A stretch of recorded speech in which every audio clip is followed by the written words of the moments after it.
Bom dia, bom dia. Sejam muito, muito bem-vindos a mais uma sexta-feira de Café com a Aline.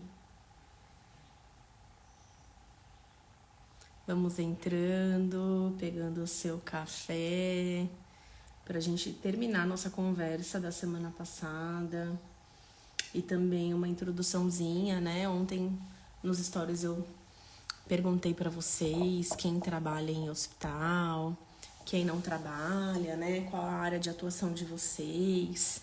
Algumas enfermeiras informaram que trabalham na estratégia de saúde da família, unidade básica de saúde, que estão fora do mercado de trabalho. É bem importante para mim saber qual é a atuação de vocês, com quem eu estou falando, né? Para que a cada dia a produção de conteúdos aqui no perfil seja bem específico a cada uma de vocês, né? Para quem não me conhece ainda, meu nome é Aline Del Corvo, eu sou enfermeira e consultora materno-infantil e eu ensino enfermeiras como você a triplicarem a renda da hora trabalhada atuando com mães e bebês. Se esse assunto te interessa, já curta esse vídeo e fica aqui no perfil para receber mais conteúdos como esse, né? Então, ontem a gente conversou um pouquinho sobre essa questão da desvalorização, até compartilhei aqui no perfil uma matéria que o COFEM publicou na época da pandemia, né, uma matéria de 2022, falando sobre a evasão de quase 33 mil profissionais de enfermagem que estavam saindo, procurando outras carreiras fora da área da saúde, né? E o quanto isso está preocupando não só o Brasil, mas também outros países, porque é desesperador o quanto a área da saúde ela está cansada, né? O quanto os profissionais de saúde eles estão com sofrimento mental, com sofrimento físico, né? Isso lá na época da pandemia. Mas isso já acontecia. Na matéria do COFEM, que vocês conseguem ver aqui no feed do perfil, na matéria do COFEM, o presidente do COFEM, ele fala que isso já acontecia antes da pandemia, que esses números só pioraram na pandemia. E aí eu te pergunto, né? Será que depois da pandemia alguma coisa melhorou, né? Além da aprovação do piso, que não está regulamentado em todos os estados ainda, né? Eu moro hoje numa cidade chamada Itupeva. E nessa cidade, pasmem, os enfermeiros aqui dessa região também não estão ainda recebendo piso salarial da forma como deveria, né? Então, é muito triste o quanto a gente, de fato, não tem valor na área da assistência, né? Especialmente na assistência hospitalar, que é onde o trabalho do enfermeiro, ele acaba tendo uma demanda muito mais intensa por carga horária, por pressão de trabalho, né, por demanda emocional, que é quando a gente lida com mais óbitos, que é quando a gente lida com o sofrimento do paciente, que é quando a gente lida com o sofrimento dos familiares, que é quando a gente lida com pressão da equipe de enfermagem, com pressão da equipe multiprofissional. Então, onde é que está a nossa valorização dentro dos plantões, né? Que é justamente essa doutrina que acontece na nossa graduação, né? Nós somos ensinados na nossa graduação que nossa colocação profissional ela vai acontecer, né? Especialmente dentro dos plantões. E aí você se depara com essa realidade, né? Se encanta ali no primeiro momento, com aquela rotina gostosa do cuidar do paciente, e depois você descobre que é o lugar que menos te reconhece, que menos te valoriza como profissional, que menos dá valor ali ao seu empenho, né? Ao seu esforço. Então, até que ponto tudo isso vale a pena? Vale a pena. Para mim foram 12 anos e eu precisei dar um basta em tudo isso, né? E para você, né? Como que tem sido isso? Por isso que ontem eu rodei aqueles stories aqui no Instagram para te conhecer, para saber quem tá chegando aqui no perfil, né? Qual é a sua atuação. E por que eu encontrei na área materno-infantil essa satisfação, né? Porque lidar com vidas é gostoso, porque ver nos olhos das famílias aquela satisfação pelo seu atendimento, aquele reconhecimento, né? Aquela valorização, não só financeira, né? Eu sei que muitos chegam aqui no meu perfil porque eu falo de triplicar a renda, porque eu sei que triplicar a renda é uma grande dor dos profissionais de saúde. A gente acaba trabalhando em 2 locais, ou fazer muitos plantões extras, ou trabalhar à noite porque tem um adicional noturno, porque a valorização financeira da nossa categoria, ela infelizmente ela é das mais defasadas, né? Então eu sei que muitos chegam aqui no perfil por essa razão, mas não é só dessa valorização que eu falo, né? É a valorização também da gratidão. Quando você triplica também o valor da sua hora trabalhada, você pode escolher trabalhar menos, né? E não trabalhar 12 horas, como você acaba trabalhando no plantão, né? Então, 12 horas, ficar 12 horas afastada da sua família, ficar 12 horas afastada dos seus filhos, ficar 12 horas, né? Seus filhos ficam 12 horas numa escola, porque para você trabalhar 12 horas, os seus filhos precisariam pelo menos ficar 14 horas na escola, não é assim? Porque você tem que contar o ir e vir para o seu trabalho, né? E é correto seus filhos ficarem 14 horas dentro de um colégio, né? Como que a gente administra essa demanda com os filhos com relação a essa logística, né? É saudável para os seus filhos ficarem 14 horas dentro de um colégio? Então, uma mãe, uma mulher que resolve ter filhos, né? E você acaba delegando o cuidado com os seus filhos, de estarem dentro de um colégio nessa carga horária de 14 horas, né? Como que você faz? Aí é a partir desse momento que muitas enfermeiras acabam tomando a decisão de buscar outros ares. Por isso que o COFEM, o COREM, eles têm se preocupado, mas é muito difícil mudar a política das instituições, né? A partir do momento que se optar em reduzir a carga horária dos enfermeiros dentro dos hospitais para um horário comercial, um horário de 8 horas, de 7, 6 horas, vão também optar por reduzir o salário. E aí, automaticamente, já se sabe que a enfermeira vai optar em conquistar o segundo emprego. As que já têm vão migrar, então, para conquistar o terceiro emprego, né? Porque viver com o salário de uma enfermeira já não cabe mais, né? O mundo ideal seria que a enfermeira ganhasse mais, fosse mais valorizada financeiramente, né? Reduzindo a carga horária, mas ganhando mais. E aí que esse valor não fizesse com que ela tivesse que arrumar outro emprego para suprir as suas necessidades financeiras, né? Para que ela não ficasse tão ausente do lar, tão ausente da vida dos filhos, né? Enfim, filho demanda, casa demanda, família demanda. Quem é que aqui nasceu para só trabalhar, né? Então, a gente sabe, por exemplo, na nossa graduação, quantas enfermeiras, né? Se dedicaram tanto à carreira profissional que, por fim, né? Morreram, né? Terminaram ali a carreira solteiras, sem filhos. Vocês sabem disso, né? Eu, lá no hospital, tinha muitas colegas enfermeiras que, quando eu entrei, estavam ali já se aposentando, saindo. Enfermeiras mais antigas, né? Mais velhas do que eu, que, sim, solteiras, sem filhos, né? Ou então que acabaram casando com médicos que conheceram dentro do hospital, porque essa é a rotina, essa é a vida da enfermeira que trabalha tanto, né? Ela acaba se relacionando quando ela consegue se relacionar com alguém, essa enfermeira que trabalha demais, ela acaba se relacionando com alguém que trabalha também no mesmo hospital, porque daí ela acaba convivendo com essa pessoa lá dentro, né? Então, a partir daí você vai fazendo as suas escolhas na vida, né? E essa é a vida da enfermeira. E como então que a gente faz para mudar um pouco essa perspectiva, né? Como que a gente faz para sair um pouco disso, né? A gente muda de área? Como que a gente faz para mudar de área de atuação, né, enfermeira? Então, antes de todas as lives, eu sempre faço uma colinha aqui pra gente vir conversando, né? E sobre hoje, eu vim abordar um pouquinho aqui com vocês sobre o que é ser uma consultora materno-infantil, né? Como consultora materno-infantil, a gente atua também na área do aconselhamento, né? Fornecemos informações sobre cuidados gestacionais, ainda que você não seja enfermeira obstetra, não tem problema, né?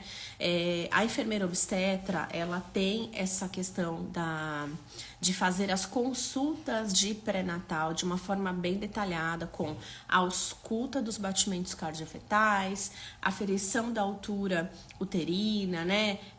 Aferição da pressão arterial, mas que você, como uma enfermeira que não é enfermeira obstetra, também faz, né? Às vezes um toque vaginal quando é necessário.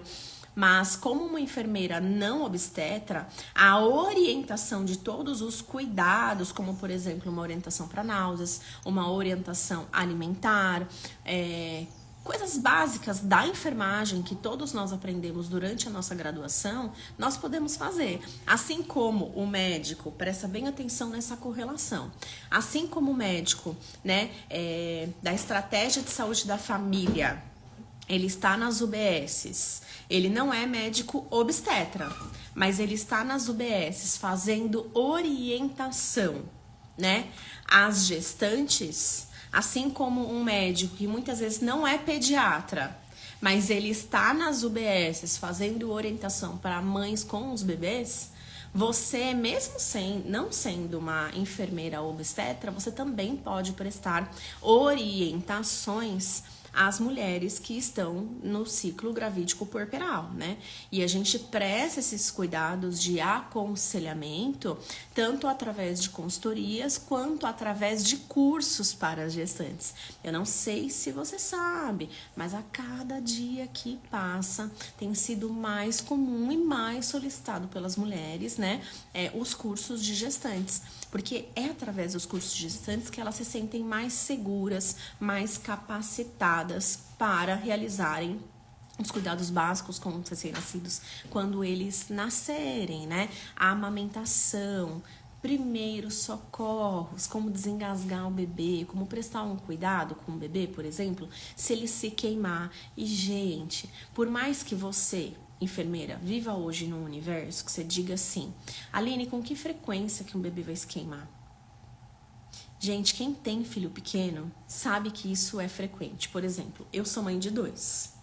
Eu já vivi todas as possibilidades, todos os cenários com os meus filhos. Eu vivi meningococcemia com a Bianca. Com 6 meses de idade, quase perdi minha filha.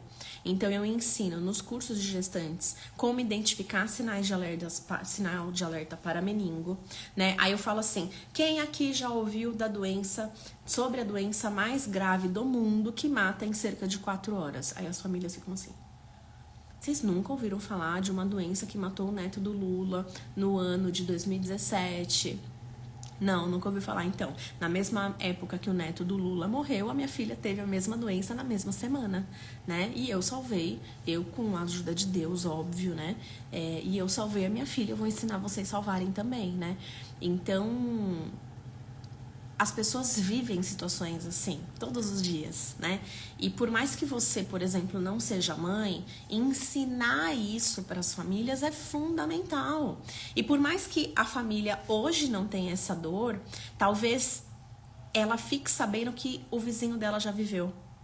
Ela fique sabendo que a prima dela já viveu. E aí você solta um vídeo desse na sua rede social, compartilhando alguma situação que fulano viveu, já dá aquele gatilho dela de dizer: nossa, essa enfermeira tem vivência de não sei o que, eu vou mandar uma mensagem para ela fazendo um orçamento. Então, é importante a gente ativar gatilhos nas pessoas que seguem o nosso perfil no Instagram, né, nas redes sociais, para ativar essa necessidade, essa percepção de que isso é necessário, né? Elas precisam ter esse olhar. A mesma coisa para queimaduras. Aline, com que frequência o bebê se queima? Minha filha se queimou com 6 meses. 6 meses não. Ela tinha um pouco mais, ela tinha quase 1 aninho. Foi depois da meningo, né? Ela tava no colo da madrinha dela.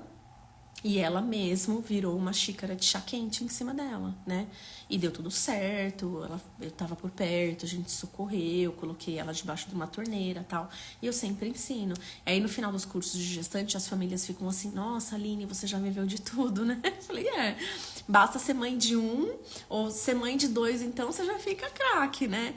E aí você compartilha disso com as famílias e você acaba sendo vista como uma pessoa de muita autoridade. E isso é muito importante para as famílias, que elas te vejam como uma pessoa de autoridade. Engasgamento, né? Queda, convulsão. Sempre compartilho também com as gestantes que meu marido teve 3 crises convulsivas na vida, né? E que nem não é porque a pessoa teve crise convulsiva que a pessoa vai ficar um dia demenciada, que a pessoa vai ficar um dia acamada. É muito comum, por exemplo, nos bebês, crise convulsiva por infecção de urina, por má ingesta de leite materno. As mães, elas precisam ter a percepção do quanto validar que a ingesta de leite materno está correta é importante, né? Não é só através do peso no pediatra que elas não tem que ficar esperando o peso no pediatra para ter certeza que o bebê está bem alimentado. Tem que monitorar a fralda do bebê em casa, antes da consulta com o pediatra. Né? É um risco muito grande. Se o bebê faz uma desidratação em casa e elas não percebem, ou ele vai fazer uma hipoglicemia ou ele vai convulsionar de itu, né? Então, elas precisam ter essa clareza e elas vão ter essa clareza no curso de gestantes. Então, é fundamental que toda mulher grávida faça um curso de gestante. E aí então, esse é o papel do aconselhamento, entende? Eu aqui, para falar da importância do curso de gestante para você que é enfermeira, e eu sei que talvez isso não esteja enraizado em você, está enraizado em mim, que já trabalho com isso, né? Que já fiz inúmeros, gente, eu nunca calculei, mas eu já fazia curso de gestante lá no SUS para as mães da comunidade, né? Então, para mim já é uma crença, sabe? Já é uma cultura que está impregnada em mim. Mas eu já faço curso de gestante desde quando a Bianca estava na minha barriga. Faz 7 anos, ela vai fazer 7 anos em outubro. Então, já é uma coisa que está enraizada em mim. Então, eu tenho facilidade de convencer as famílias do quanto é importante um curso de gestante. E eu quero te convencer disso também, porque eu sei o quanto isso é fundamental. E acaba se tornando fundamental também, enfermeira, o curso de gestante, porque é através dele que você conquista as mulheres grávidas e consegue se aliar a elas no sentido de estar muito próxima, sabe? Ser um elo ali de ligação, ser ponte mesmo na construção dessa maternidade. E ao primeiro sinal de anormalidade na amamentação para vocês que elas entrarão em contato, é com vocês que elas entrarão em contato, né? No momento do furo de orelha, é com vocês que elas entrarão em contato. No momento de um laser para a assadura do bebê, é com vocês que elas entrarão em contato. Então, a tal da esteira de produtos que o Sebrae fala tanto, né? Vocês conquistarão isso através do curso de gestante. Então, o Sebrae, ele fala muito de que a gente precisa ter uma esteira de produtos para poder, de fato, conquistar ali, vender mais de uma vez para o mesmo cliente, né? E é muito interessante isso, porque eu já, por exemplo, consegui faturar com a mesma família dentro de um mês quase R$2.000, né? Porque é o curso de gestante e aqui é um perfil só para profissionais. Eu fico muito à vontade de falar sobre números, porque eu sei que isso é importante para você que é enfermeira também, né? A gente precisa pagar boletos. Então, você faz o curso de gestante, na sequência vem a consultoria de amamentação quando é necessário. Às vezes a mulher nem tá com dificuldade, tá? Mas ela quer validar de que ela está no caminho certo. Às vezes ela faz até um pacote de serviço. Curso de gestante com a consultoria de amamentação lá no hospital, né? E aí ela faz a contratação de 2 ou 3 sessões de laser. Na sequência, ela contrata o furo de orelha. E aí depois contrata para fazer uma assadura no bebê, um laser para assadura no bebê. E assim por diante, tá? Então, é muito bom quando a gente consegue conquistar os clientes, né?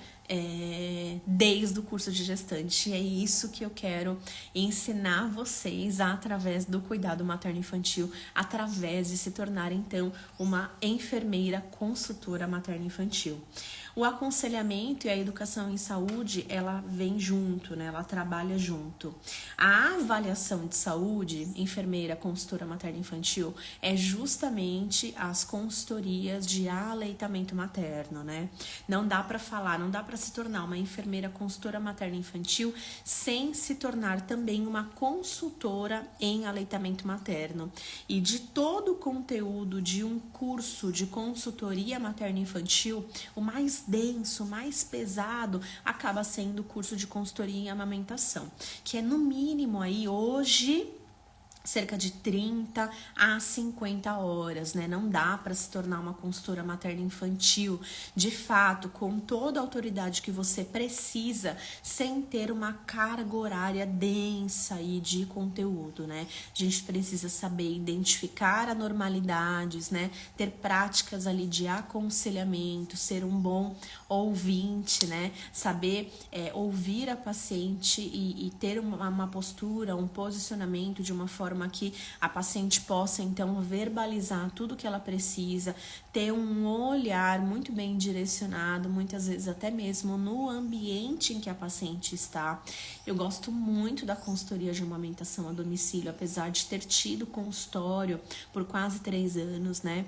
É muito legal a consultoria de amamentação a domicílio, porque a gente identifica na casa da nossa paciente, da nossa cliente, objetos que podem estar impactando na amamentação, tá? Às vezes a paciente ela não verbaliza o que de fato está acontecendo, que pode estar atrapalhando a amamentação. E aí no final da consultoria você não tá as coisas não estão fazendo sentido, às vezes a gente tem que ir perguntando, dando ali as palavrinhas-chave. Mas quando você vai na casa dela, né, você consegue observar, às vezes, uma chupeta em cima do móvel, né, uma mamadeira ali fervida, né, sendo posta ali na cozinha, ou então você observa que a poltrona de amamentação dela não é adequada, ou a almofada dela de amamentação é de pouca densidade, não compatível com a altura do tórax dela ali, por exemplo, né?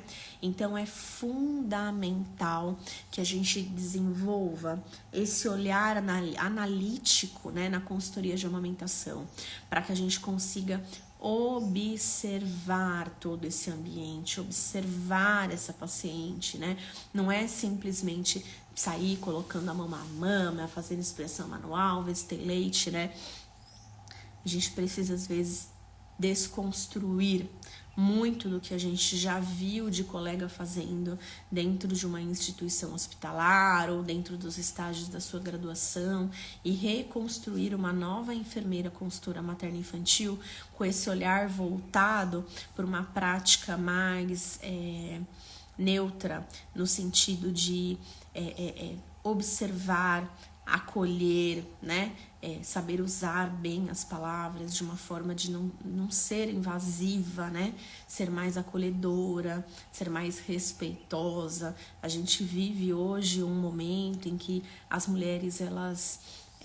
o puerpério, né, gente, ele é um momento em que a gestante, a puérpera, ela tá muito fragilizada, são muitos hormônios, nem sempre a mulher tem rede de apoio. Eu já fui contratada, por exemplo, né, não é por falta de rede de apoio, mas quem queria muito que a gestante, a puérpera, amamentasse, era o marido, não era ela. E eles tiveram gêmeos, né, eram 2 meninas lindas, e assim... É sempre desse jeito que acontece, né? As meninas pegavam muito bem, mesmo tendo nascido de 36 semanas. Na invertida, elas pegavam o complexo areolo-mamilar de forma perfeita, mas a mãe estava muito cansada. As meninas tinham cerca de 8, 9 dias de vida, eram bem pequenininhas mesmo, miudinhas, 2,1 kg, assim, bem pequenininhas. E na invertida elas pegavam muito bem, só que a mãe já não queria mais amamentar. E quem contratou a consultoria de amamentação foi o pai. Foi o pai que contratou. E aí eu fui pro quarto fazer o atendimento. A puérpera pediu licença pro pai. Você pode esperar lá fora? Ela disse. Botou o pai pra fora. E ela virou pra mim e falou: eu não quero amamentar. Ele quer que eu amamente. E aí eu disse pra ela assim, o corpo é seu. Eu só preciso, antes de mais nada, te perguntar. Você sabe o quanto o leite materno é importante para suas filhas, especialmente porque elas são prematuras? Aí ela falou, Aline, eu sei o quanto é importante. Eu sei o quanto deixa elas com mais saúde, mais fortinhas. Elas vão para a escola pequenininhas. Eu sei o quanto isso é bom. Mas, são 2. Eu não aguento amamentar de madrugada. Ele quer que eu amamente, porque eu tô rodizando com ele.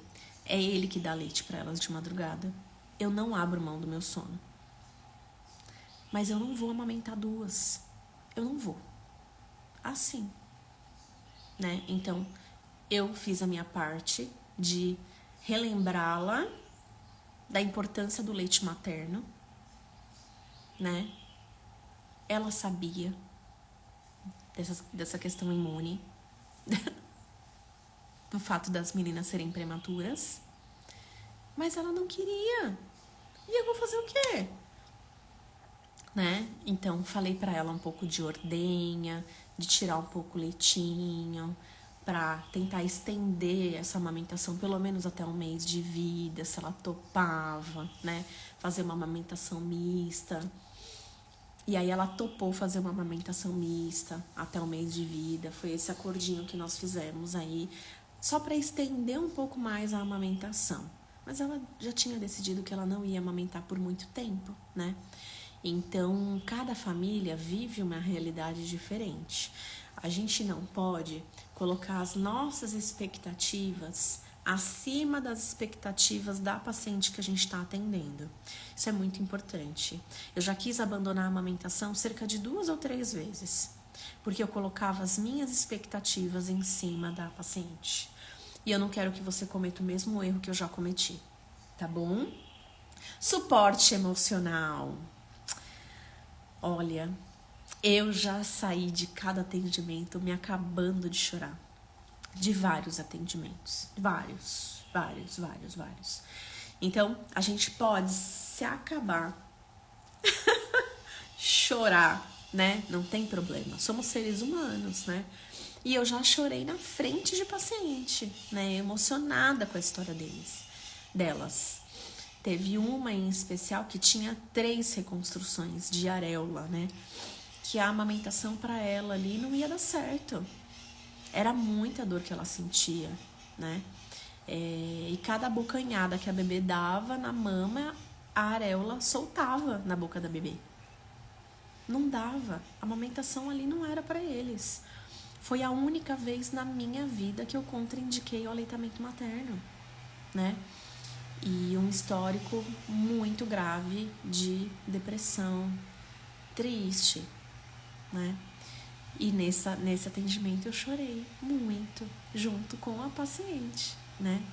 E até hoje nós nos falamos, né? Ela manda foto da bebê de vez em quando. A bebê já tá uma mocinha, deve estar com uns 6, 7 meses aí. Então, você vê, é um caso recente, né? Ainda bem que aconteceu depois que eu já era consultora há alguns anos, porque talvez se tivesse acontecido bem no início da minha carreira, talvez eu não soubesse lidar, tá? Então, sim, nós também somos suporte emocional. Consultoras materno-infantil são suporte emocional a todo momento, né?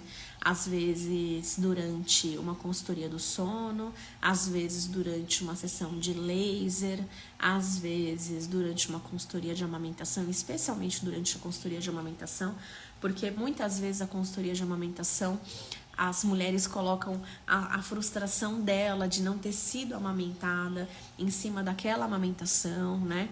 Então, cabe ali a nós, às vezes, muito equilíbrio emocional, né? Muito jogo de cintura.